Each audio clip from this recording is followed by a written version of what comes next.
Hi there, I'm musician 3rd Class Jenna Taylor, and I'm a flutist currently assigned to the U.S. Fleet Forces Band. Today I'm going to talk with you about a few techniques for practicing the Piccolo solo from Stars and Stripes Forever. One of the hardest parts about this solo are the many large interval leaps that it contains, exactly 10 octave jumps in just 32 bars of music. When we see such huge intervals as flute players, it's almost a reflex to tense up and squeeze out each high note because we're afraid of cracking.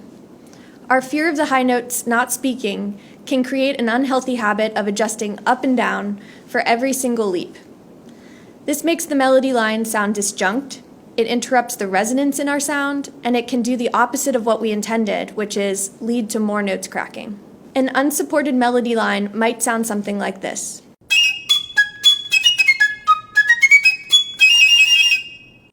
Try approaching these leaps horizontally instead of vertically. What I mean by that is, make your air column as smooth and fast as possible by supporting consistently across all of the notes instead of just the highest ones. Practice this by slurring the entire solo, especially the octave leaps.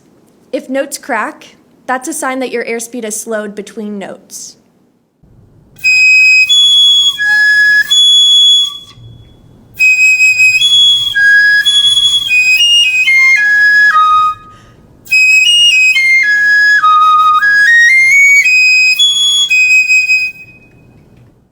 Once you can play it through slurred, add back in the articulation and keep your air column just as fast and supported.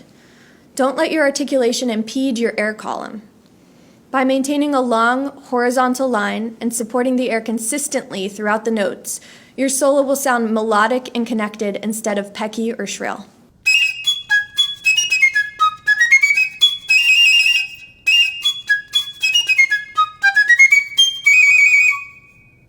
The second challenging aspect of this solo are the trills. Clean, brilliant trills are achieved by a combination of fine motor control, keeping fingers close down to the keys, and maintaining stability of the instrument. The piccolo is the smallest wind instrument in the band or orchestra, and because of its extremely small size, certain problems with extraneous movement become magnified.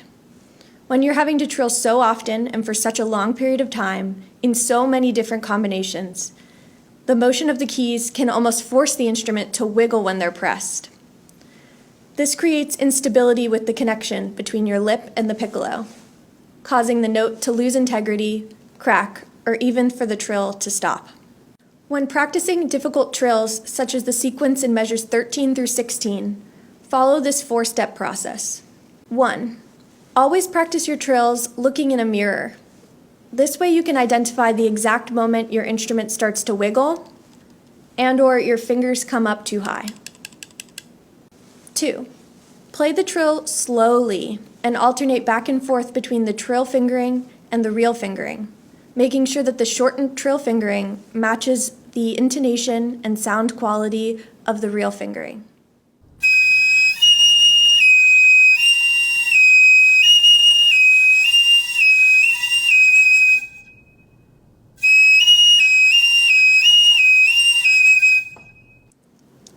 3. Play the trill in short bursts at the original tempo, keeping a close eye on finger height, instrument stability, and listening for intonation.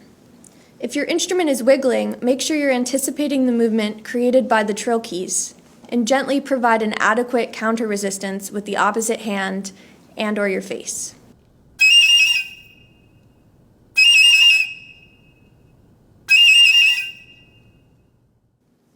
4.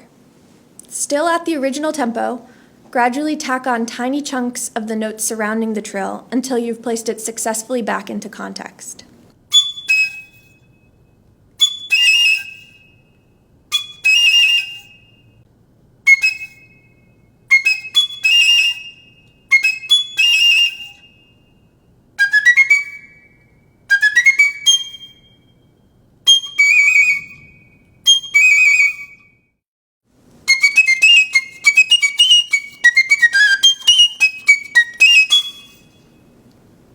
One last thing about this solo, don't be afraid to add more trills.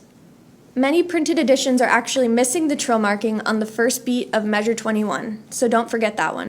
On particularly festive occasions, such as the 4th of July, I like to add additional trills on the third beats of measure 16 and measures 25 through 27. This is your solo. Don't be afraid to make it your own.